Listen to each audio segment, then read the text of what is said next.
Hey, welcome back to Buckets and Bibles. Yeah, well, evidently I'm shooting a video. And that's what I'm shooting a video on today is brakes on your car.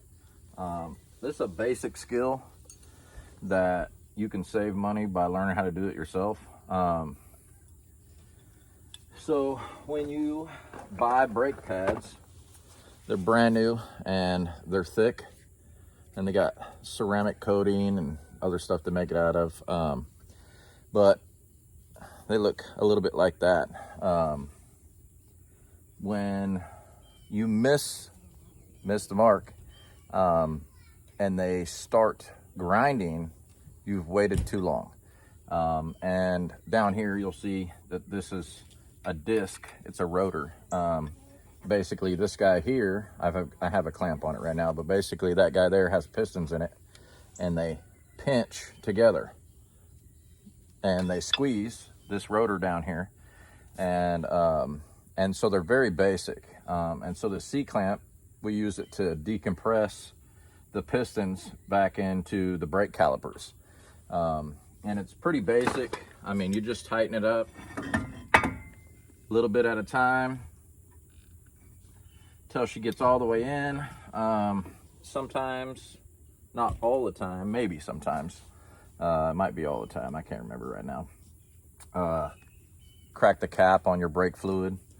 I don't know if that actually does anything or not, but maybe. And then if you can see, I don't know if you can on the camera or not, just barely. There's a brake pad I'm using in here because this has a double piston in it. And I'm using the brake pads to bridge the gap so that the C-clamp will squeeze both cylinders in at the same time.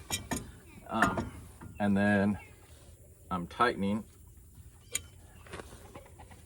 a little bit at a time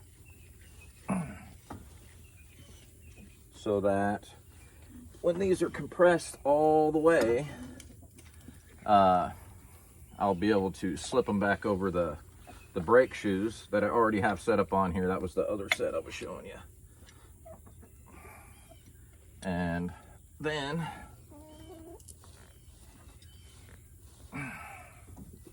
it's really not hard. I think the hardest part of this was taking the wheel off, which you should totally know how to do because hashtag flat tires happen. And it's important that, especially if you're a female, that you have the right tools for the job. If you're not very big or not super strong, they have breaker bars, and this is a breaker bar. And then we have what's called a cheater bar, or even a longer breaker bar than that. And they kind of give you a lot more leverage because you can do a lot with leverage. And so the longer this handle is, the stronger it makes you. And you're able to break the lug nuts off of the wheel. Yeah, there's a lot of stuff. And then properly jacking a car up, depends what you have. Front wheel drives jack up a lot different than rear wheel. And then four wheel drives jack up even different. And it's really hard to jack them up by the frames. Sometimes you have to get up underneath. If you have a solid axle, like this truck is a solid axle, then you have to get underneath the axle, the drive shaft, or the axle, not the drive shaft. But if you have like trans axles where they're independent suspension, and they're not a solid axle going across the whole thing, you've got to jack up right underneath that hub or that A-arm safely, because they can slip off, and then that's bad. And I'm not a mechanic. I'm, shade tree at best, but this guy was grinding on me. As you can see, this is not the way the brake pad's supposed to look. This is how they're supposed to look. So what happened on this one is the clips failed, and it came unclipped, and then it got pinched at an awkward position, and it just got stuck there, and it wouldn't, the caliper wouldn't release. And so I couldn't tell. My truck's loud as all get out, so I couldn't tell until it was really, really bad like this. And most of the time, it's highly recommended when you grind that you get your rotors turned, and most places don't turn them because they're so cheap that sorry, kids are bumping the camera. They're so cheap that they just sell you a whole new rotor.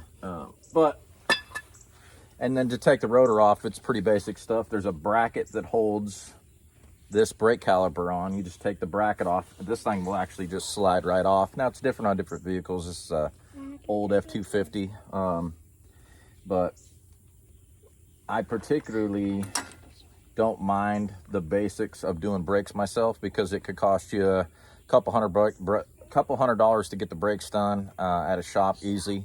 And they're very basic to do.